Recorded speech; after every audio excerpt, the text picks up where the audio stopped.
having a conversation that is,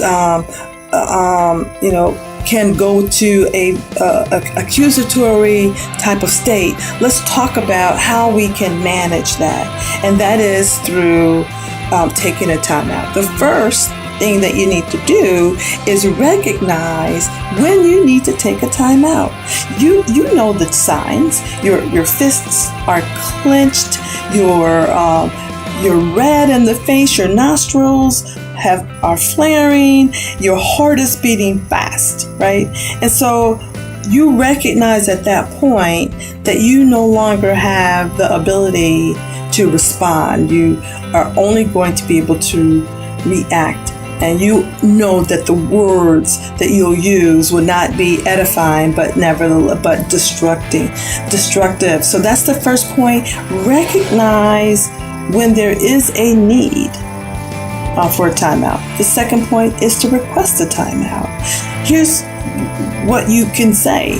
Honey, you know what? I'm angry. I can feel that I am not going to be able to respond the way I know I'm supposed to respond, and I don't want to do that.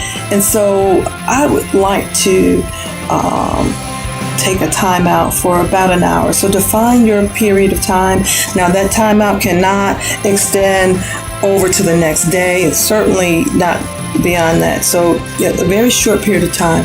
That's the second point, is to request a time out. Right?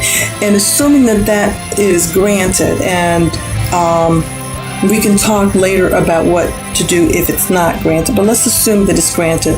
The third thing that you need to do is to relax and calm down. Now, remove yourself from that environment and, calm down and do what it takes to relax. For some people, it is taking a walk around the block. For others, it is singing a song or listening to music. Others, it might just be laying down for a bit. For others, it's praying, and that's really my strategy. I go somewhere and I get on my knees and I pray because I don't want words to bring harm. So whatever it takes for you to calm down, that's the important thing. So that's the third thing. And when you can feel that heart rate going back to a normal state, and you've got color back in your skin and your fists are no longer clenched, the fourth thing is to think about what's important. Remember what is important in this relationship that you have cultivated. Why is this topic so difficult? What is my partner really trying to say? Go behind the words and think about his or her intent. Assume positive intent. That's the fourth thing, and that is to remember what's important. In the heat of things, it's easy to forget. So remember what's important.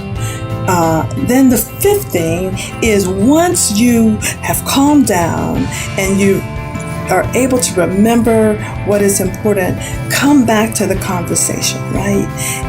And you're in a different state. Now you're in a state where you can respond instead of react. Now you're in a state where you can actively listen and you can assertively ask for what you want.